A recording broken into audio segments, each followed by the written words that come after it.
wabarakatuh. Waalaikumsalam warahmatullahi wabarakatuh. Selamat siang, Kak. Ya, selamat siang.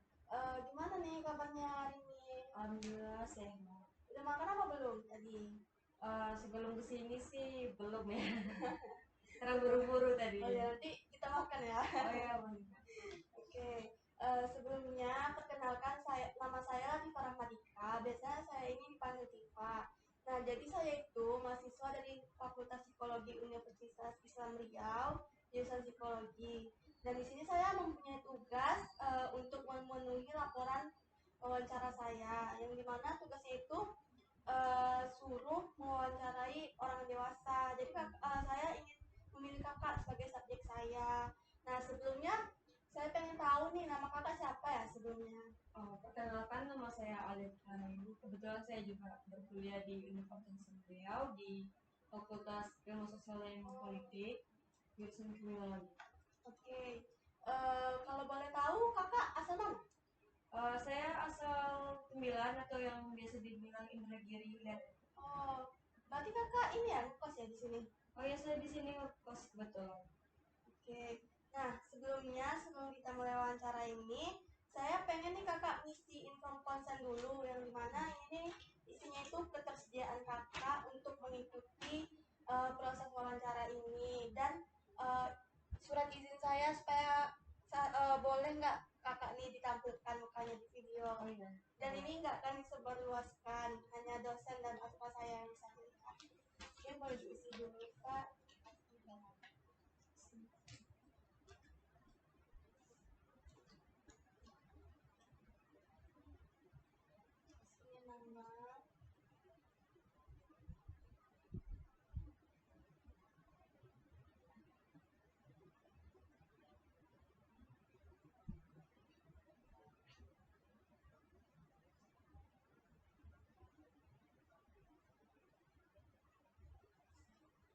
Terus, oke, di sini jenis kelamin.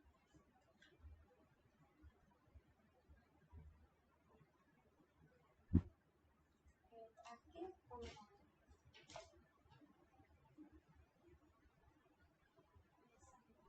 Nama. Oke, terima kasih.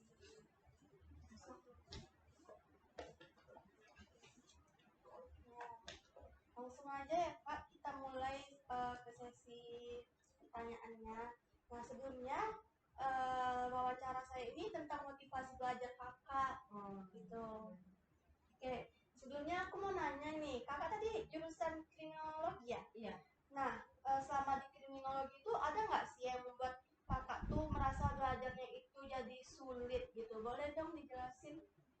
Selama belajar sudah kurang lebih 4 semester, kesulitannya tuh mungkin ya dari tugas-tugas yang masih diberikan, atau mungkin yang sulitnya tuh ketika mau apa udah datang atau tapi dosennya nggak ada, atau pas ujian gitu.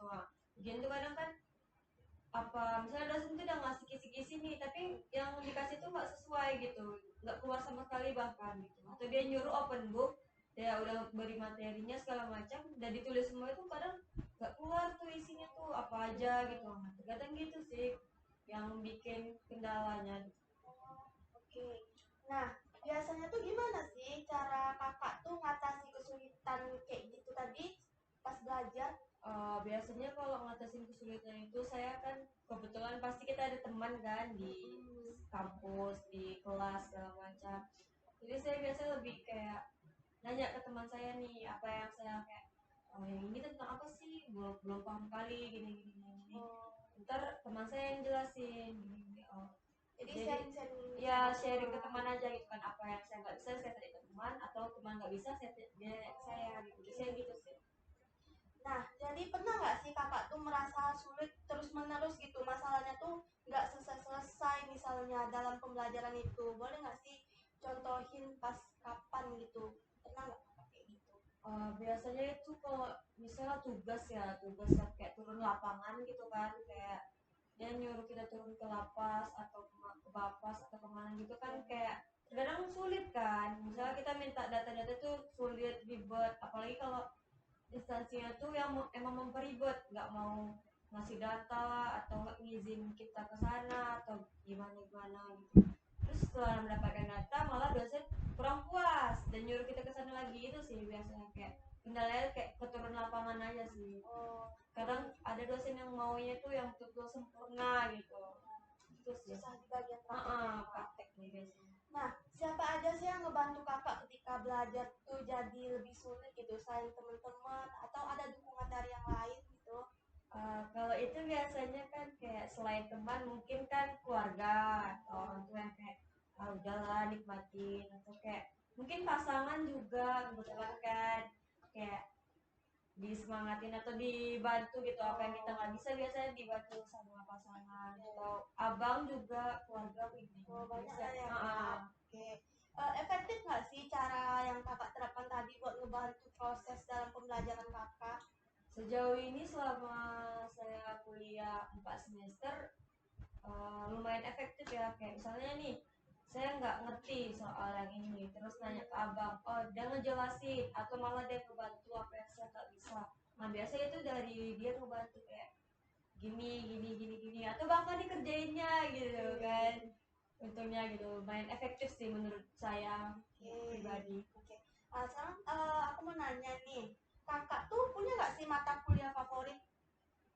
Sejauh ini mata kuliah favorit saya ada di victimologi. Victimologi itu tentang korban kayak menurut saya itu seru sih kayak kita tuh menganalisis korban karena waktu victimologi itu saya turun lapangan juga di SMA 4 baru kan di situ ketemu sama adik-adik mau cari orang tuh kayak pernah nggak sih ngerasa dilecehkan atau juga tuh kayak seru aja gitu tentang korban-korban orang pelecehan segala macam.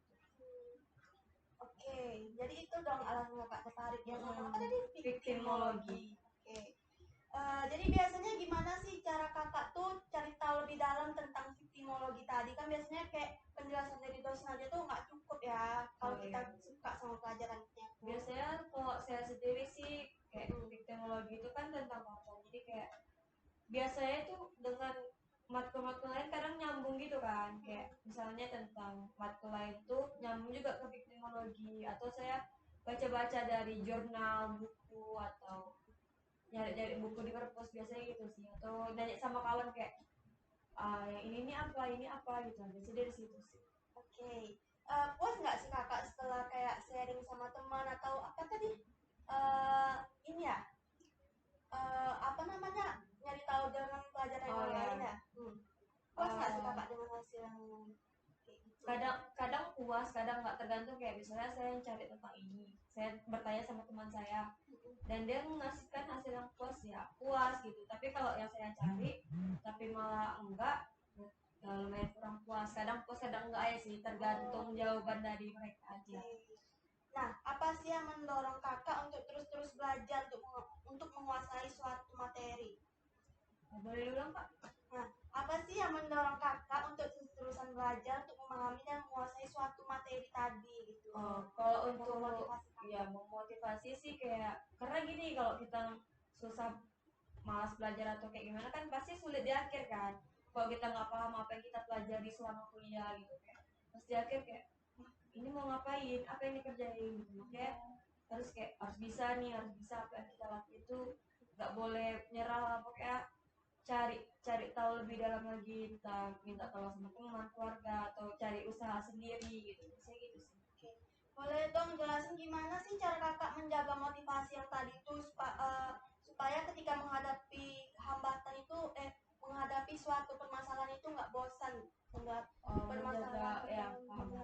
menjaga motivasi itu biasanya saya kayak yang mungkin sebelum saya belajar mungkin saya kayak yang istirahat total gitu kayak saya tipe yang kok capek nih lelah itu saya bisa tidur dari pagi sampai sore atau bahkan udah bangun tuh tidur lagi gitu saya lebih nenangin diri sendiri sih nanti kayak pas mau belajar pasti lebih semangat lagi gitu kayak atau pergi keluar sama teman-teman atau sama sama kawan-kawan yang lain gitu biasanya gitu sih kayak recharge energi gitu ya kak. Oke. Apakah kakak tuh ada tujuan jangka panjang atau sebuah planning lah ke depannya untuk menjaga motivasi belajar kakak nih tetap terus nggak turun gitu? Ada nggak sih? Kalau masalah itu sih lebih ke apa ya? Kalau masalah jangka panjang untuk motivasi diri itu, ya paling saya sering-sering tidur ya. Kebetulan kayak apapun itu kalau capek ya udah tidur, kayak saya pun nggak mau bersosial sama orang kalau saya lagi capek karena takut menyinggung perasaan seseorang, jadi lebih kayak istirahat atau nanti kayak pengen keluar atau apa baru keluar gitu, baru ketemu banyak orang. Jadi kayak motivasi saya tuh nge berhentiin diri sendiri dulu untuk beraktivitas, baru ketemu banyak orang, baru kembali belajar lagi gitu sih. Nah, selanjutnya itu gimana sih cara kakak tuh mengukur tingkat motivasi kakak sehingga kakak tuh bisa membuat target nih supaya agar kembali termotivasi? Kalau biasa ngukur tuh kayak saya tengok nih, biasanya kan kita per semester tuh ada IPK kan, nah dari IPK tuh saya, "Oh, kok nurun ya, berarti kayak nih nurun nih pembelajaran nih gitu, atau kayaknya nggak terlalu paham nih tentang ini, kayak semester depan ini harus bisa, harus kayak dari situ bakal terus-terus belajar, nggak bakal malas-malasan." Biasanya gitu sih, kayak kita nengok dari yang hasil tadi kan, kayak lihat hasil kok kurang memuaskan nih itu kan, kayak mungkin emang tadi tinggi terus menurun, itu kayak wah kok tiba-tiba turun, berarti emang menurun kali belajarnya nih, terlalu malas-malasan atau gimana gimana gitu. Nah, biasanya kayak motivasi kakak turun dari itu kan, apa tuh yang kakak lakuin kalau motivasinya tuh lagi turunnya? Apakah kakak tuh kayak langsung down atau lagi Biasanya kayak pertama pasti down kan, kayak "Ih, sedih nih kok hasilnya kayak gini ya," perasaan dah pasti kita tuh merasa diri tak, biasanya kan kita udah maksimal kali nih belajar, kok bisa-bisanya turun gitu. Padahal kan diri kita sendiri juga nggak sadar bahwa kita juga malas-malasan gitu. Biasanya kayak yaudah dan lulus sebentar, baru nanti kayak cerita ke seseorang kayak yang kita percaya lah, misalnya kan kayak ke pasangan sendiri gitu lah, kayak eh, gini gini gini, pasti yang kayak disemangatin, ada mungkin motivasi juga dari dia, reward dari dia, kayak udah lah nggak usah kayak gitu. oke. Efektif nggak sih usaha yang kayak gitu tuh untuk ningkatin motivasi kakak kembali gitu? Eh, Menurut saya efektif ya, karena kayak saya tipe orang juga yang bisa tergantungan sama seseorang. Jadi kalau misalnya saya merasa down atau apa, saya juga butuh seseorang buat nemenin saya gitu. Jadi saya tipe yang nggak kalau juga nggak bisa kesepian gitu. Nggak bisa sendiri. Heeh. Oke. Gimana sih cara kakak tuh memastikan bahwa usaha yang kakak lakukan tuh dalam belajar tuh bakal membuat dampak yang positif? Boleh dong jelasin? Kalau itu lebih ke apa ya? Mungkin ketemu banyak orang, mungkin ada orang yang ngira kita positif, ada yang negatif kan. Ya. Jadi saya lebih ke ya udah gitu. Oke, ada nggak sih contoh di mana usaha keras kakak tuh udah membawa hasil yang kakak harapkan gitu? Kalau contoh kayak misalnya tuh saya lebih ke ada nih satu tugas misalnya dari dosen saya, ya awalnya tuh sulit kali buat saya ngerjain, kayak gimana nih kok nggak bisa bisa, terus dosen tuh bilang kurang puas, minta revisi gitu sebagai segala macam, tapi ujung-ujungnya bisa gitu, kayak pas mungkin mau 3-4 kali revisi kan ujungnya bisa gitu kan. Ini contohnya. Oke, pernah nggak sih kakak tuh udah berusaha semaksimal mungkin tapi nggak berhasil? Pasti pernah ya, setiap orang yang apa yang dia usahain tuh pasti pernah kayak nggak berhasil, kayak so kita pengen sesuatu nih udah usaha terus-terusan kayak pantang nyerah atau gimana, pasti nggak berhasil tuh ada gitu kan, kayak ya udah kayak dari balik ke diri sendiri lagi, nggak perlu mikir yang kayak selemah itu ya diri sendiri, bla bla, nggak usah gitu, kayak semangat, ya udahlah mungkin emang jalannya nggak di situ, rezekinya nggak di situ, nggak boleh keterpurukan sama apa yang nggak kita dapetin gitu sih. Berarti kakak ini orangnya positif thinking kali Ya ya? positif thinking aja, mungkin kayak apa yang kita nggak dapat tuh mungkin beberapa bulan atau beberapa minggu kayak ada hasil yang lebih baik lagi dari apa yang mungkin menurut kita itu gagal gitu. Kita nggak boleh kayak mikir enggak nih gitu kan, kayak aku harus bisa walaupun udah jatuh berkali-kali, enggak gitu, kita tuh harus kayak terus maju ke depan buat pasti ada hasil yang lebih baik lagi yang dari apa yang kita rencanain gitu.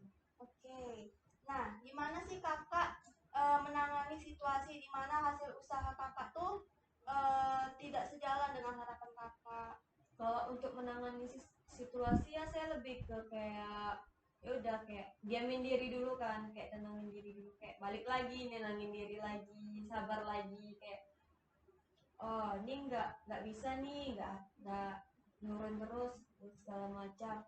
Ya udah paling kayak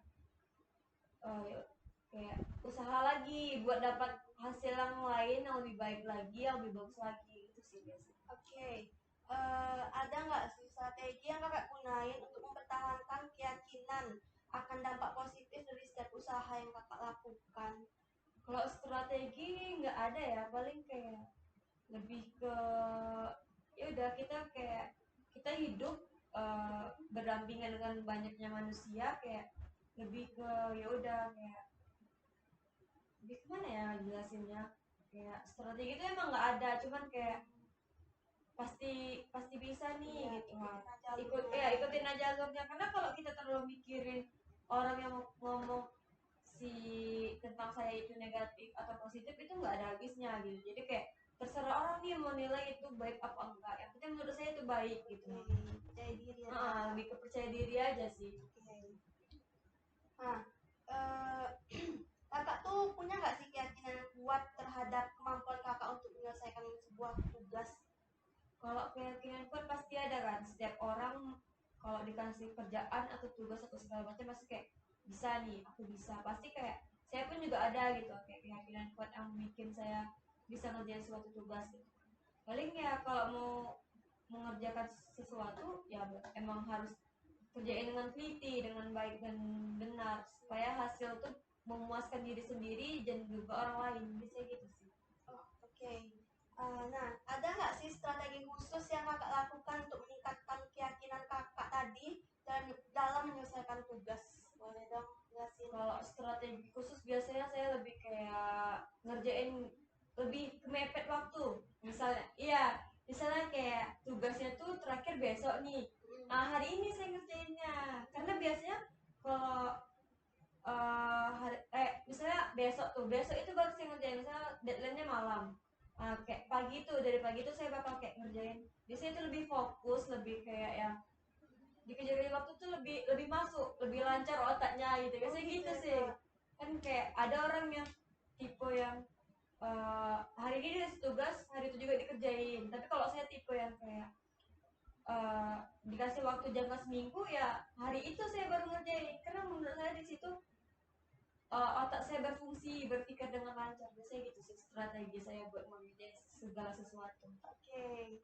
Eh, Gimana sih cara kakak tuh menangani situasi di mana kakak tuh melakukan kemampuan kakak untuk menyelesaikan tugas tersebut gitu? Misalnya kayak ragu gitu kakak, kayak selesai nggak ya gitu. Biasanya kayak segala sesuatu pasti kita ragu kan sama hasil apa yang kita peroleh selama kita mengerjain tugas. Mau segala kayak manapun pasti kayak mikir kira-kira bakal berhasil nggak ngerjain ini ya, bakal ini nggak, bakal itu nggak ya. Mau nggak mau balik lagi ke diri sendiri, harus percaya, harus yakin gitu. Karena kalau kita nggak percaya, nggak yakin, pasti hasilnya itu akan buruk gitu. Biasanya gitu sih. Oke. Kak, boleh dong minum dulu? Boleh Boleh, kan? Kak.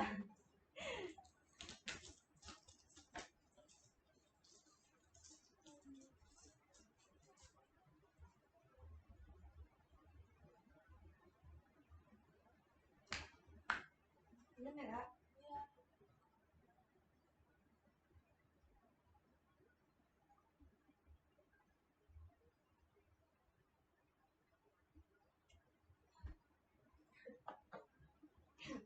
Oke, kita lanjutkan ya kak. Nah, ada nggak sih peningkatan motivasi untuk belajar di dalam diri kakak tuh ketika mencoba strategi itu?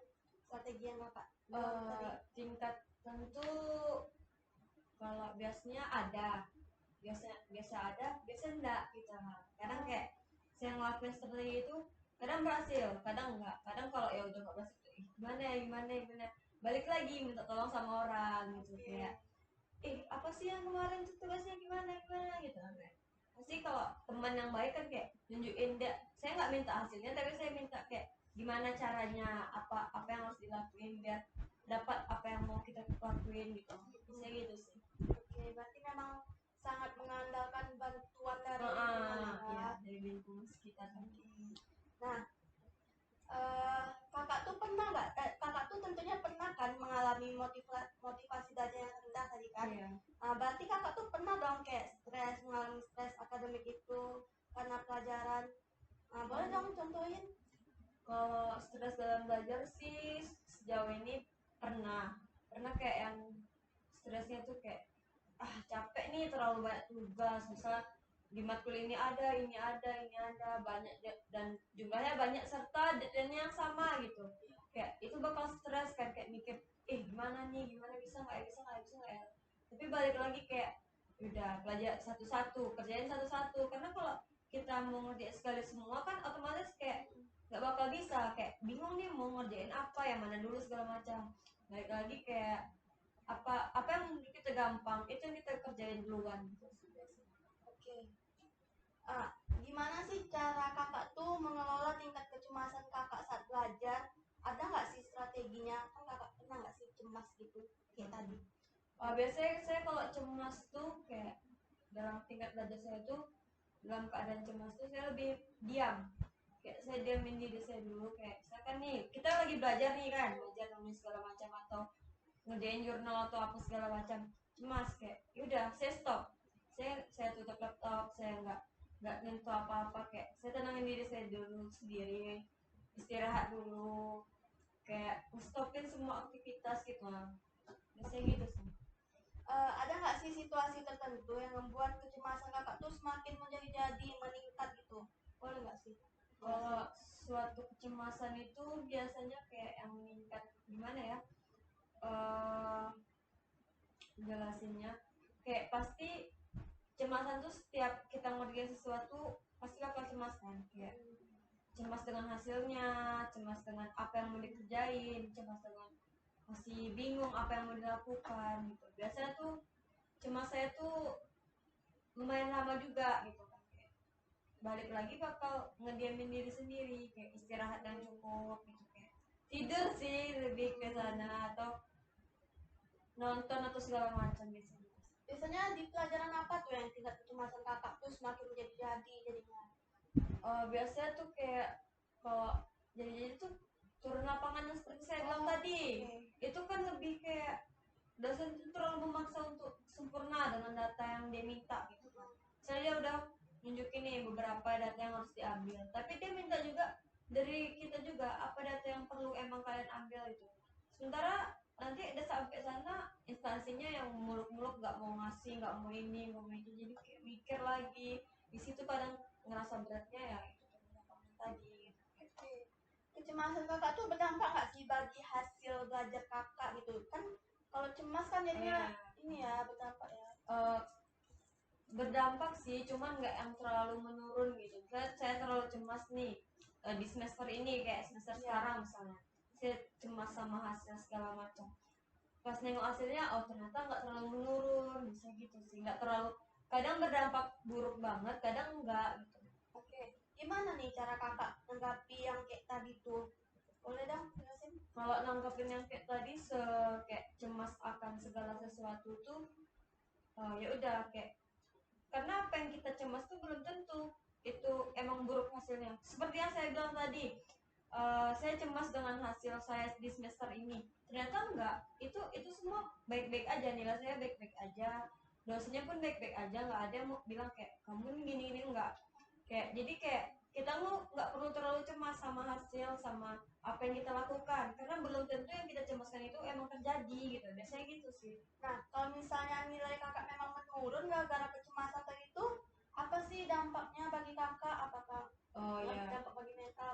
Dampak dari diri saya sendiri sama apa yang saya cemaskan itu pasti berdampak ya, kayak pasti bakal down banget sih menurut saya, kayak yang "Duh, kok bisa nih gini-gini", bakal kepikiran segala macam, makanya lebih ke apa ya, dampaknya itu bakal ke mental kan, mental sendiri yang kayak nurun banget, atau bahkan nggak mau ngobrol sama orang lain, kayak bakal diamin diri sendiri, bakal kayak ih kok bisa gitu, kayak bakal nangis terus-terusan, tapi balik lagi kayak orang sekitar kan kayak udahlah nggak usah kayak gitu gitu gitu kan, kayak pasti pasti nanti bakal meningkat lagi, makanya nggak boleh cemas, nggak boleh ini, nggak boleh itu gitu. Nah, motivasi kakak buat belajar tuh akan turun karena hal tersebut atau malah semakin termotivasi kakak jadinya gara-gara itu? Biasanya tergantung sih ya, kalau misalnya saya menurun tapi kondisinya saya nggak ada support dari orang sekitar, itu biasanya bakal kayak lah nggak ada juga yang peduli gitu, kayak saya mau segini pun segini nggak ada yang peduli, ngapain saya peduliin, kenapa saya harus belajar lebih giat lagi sementara orang nggak ada peduli gitu, biasanya saya lebih kayak gitu sih. Oke. Gimana sih perasaan kakak terhadap tugas-tugas kakak yang sekarang nih? Untuk yang sekarang kayak emang parah kali ya, kebetulan kayak ini kan kita udah dekat UAS kan. Itu kayak tiba-tiba dosen-dosen tuh pada ngasih tugas kayak yang jaraknya tuh hitungan minggu, mepet semua, kayak itu emang stres parah sih biasanya. Nah, oke, ketika kakak kuliah saat ini, gimana sih dukungan sosial dari keluarga, teman, atau guru mempengaruhi emosi, reaksi emosional kakak terhadap tugas? Kan lagi banyak tugas nih kata kakak sekarang kan. Nah, gimana sih emosi kakak tuh berpengaruh terhadap dukungan mereka tuh? Oh, Apakah dukungan mereka itu membuat emosi kakak itu meningkat atau gimana?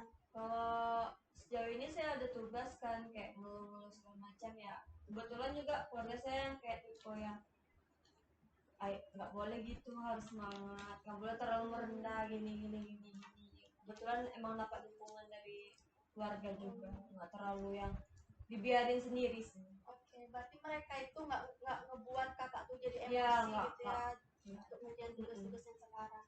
Oke, tapi pernah nggak sih ada kata-kata dari mereka tuh yang membuat kakak tuh jadi menurun motivasi belajarnya?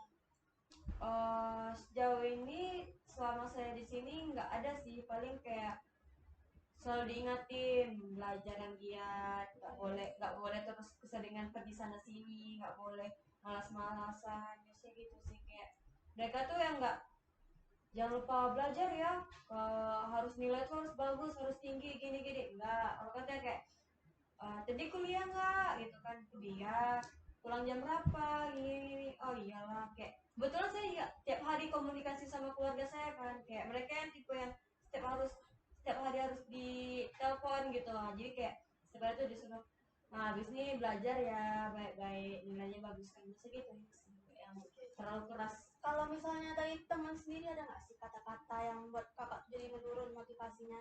Kalau dari teman sih nggak, kebetulan paling yang kayak tipe-tipe orang yang kayak kau nih bongkak kali, kayak paling bercanda aja gitu, kayak saya tuh nggak baper kalau untuk teman terdekat ya, beda loh dengan kayak teman yang teman-teman gitu aja tiba-tiba bilang kau nih bongkak, ini pasti bakal kayak hati kan, kayak apa emang kita kenal gitu, emang dekat kali maka kau ngomong kayak gitu, biasanya gitu sih. Nah, biasanya apa yang kakak lakukan jika mendengar ucapan-ucapan yang kayak tadi itu?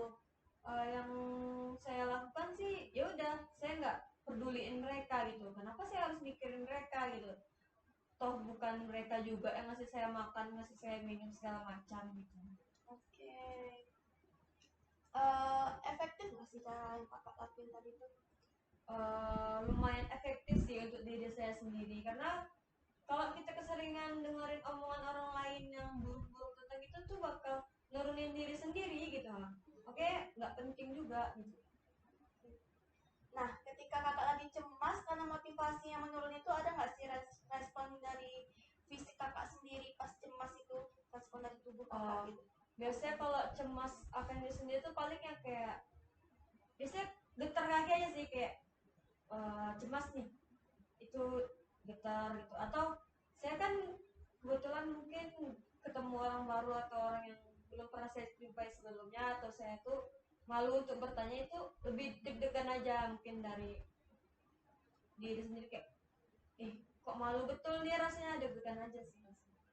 Apakah hal-hal yang kayak tadi itu kayak eh, apa gemetaran tadi itu membuat motivasi kakak tuh menurun, motivasi belajar Enggak menurun? sih, paling yang kayak Kayak biasa aja. biasa aja, karena kayak deg-degan aja sih kan, wajar gitu.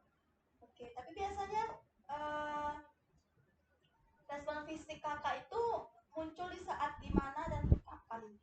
Biasanya tuh kayak misalnya di kelas, kayak misalnya saya pengen bertanya atau segala macam, itu pasti kayak deg-degan dulu, saya kayak takut gitu kan, bahkan kayak misalnya sampai saya nggak mau nanya gitu sama dosen itu karena takut, karena cemas dari diri sendiri gitu kan, karena kecemasan itu. Bahkan atau dosen tuh nanya salah satu tapi saya mau jawab karena gemetar dan deg-degan tadi takut itu udah dijawab sama teman yang lain karena jawaban kita itu sama gitu.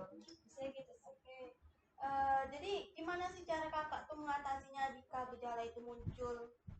Kalau mengatasinya ya udah berarti saya nggak perlu nanya, nggak perlu ngapa-ngapa, diam aja gitu. Jadi efektif nggak sih cara yang kakak bilang tadi tuh? Kalau main efektif kan, karena gimana ya, menurut saya kalau saya terlalu deg-degan dan cemas itu pasti saya nggak bisa ngomong gitu, jadi kayak ya udah kayak bakal efektif sih menurut saya. Oke. Eh, jadi kesimpulannya motivasi kakak itu tergantung dari dukungan sosial Dukungan dari dari teman, keluarga gitu ya kak. nah, Oke kak, kayaknya sekian wawancara dari saya. Terima kasih kakak udah mau meluangkan waktunya. sama-sama. Eh, Oke, jadi saya akhiri ya wawancara kita sampai hingga detik ini. Assalamualaikum warahmatullahi wabarakatuh. Waalaikumsalam warahmatullahi wabarakatuh. Terima kasih kak. Sama-sama. Kan mati kan HP aku untuk aku rekam di laptop.